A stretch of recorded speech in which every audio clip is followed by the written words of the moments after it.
Mga kaibigan, mga kababayan, magandang hapon po at maggagabi na rin po sa bawat isa. Meron po tayong latest na weather update sa lagay ho ng ating panahon, no? Pero kung bago lang kayo sa ating channel, please huwag niyong kakalimutan muna na mag-like and subscribe. Maraming salamat po. Sa kasalukuyan ho, no, ay meron pa rin po tayong minomonitor at binabantayan na low pressure area sa loob po ng ating Philippine Area of Responsibility. Pero napakaliit po yung tsansa nito na maging isang ganap nga po na bagyo or tropical depression sa loob po ng Philippine Area of Responsibility within the next 24 hours. So wala ho tayong dapat ipangamba. Estimated pong layo nito ngayon ay meron pong layo na 135 kilometers west of Coron, Palawan. May mga lugar pa rin po na apektado as of na mga kaibigan, so maging handa pa rin po tayo sa mga biglaang buhos po ng pag-uulan. Ayon na rin sa ating pinaka-update, no, itong low pressure area na po na ito ay palapit po, no, or nasa area na ng Palawan at Mindoro, no.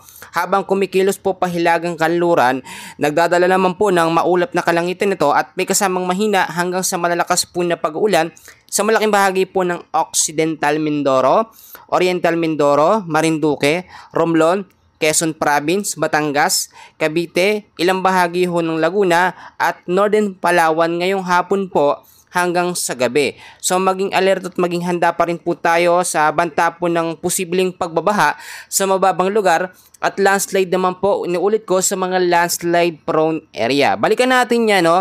Forecast weather condition natin, ito yung mga iba pang lugar na apektado nga po ng low pressure area. Si area ng Mimaropa, Bicol Region, Cavite at Batangas, binanggit ko na yan, at kasama ang Quezon, Northern Samar at Biliran area, apektado po, no, ng low pressure area. So asahan natin dyan ng cloudy skies pa rin with scattered rains and thunderstorm. So pinag-iingat pa rin yung mga lugar dyan sa banta po ng pagbabaha at landslide sa mga landslide prone area.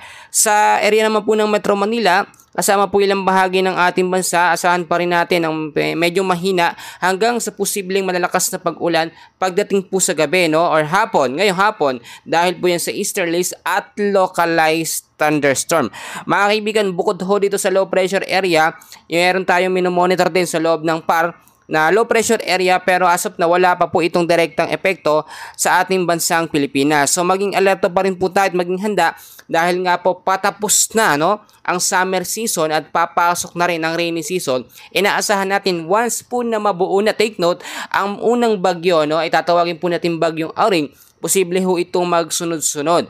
So it doesn't mean sunod-sunod na tatama sa ating bansa, no? Mga bagyo, dahil nga po papasok na ang rainy season, hindi lahat yan actually papasok o tatama sa ating Philippine Area of Responsibility. So mas maganda pa rin na nakahanda tayo anumang oras. For now, yan muna ang update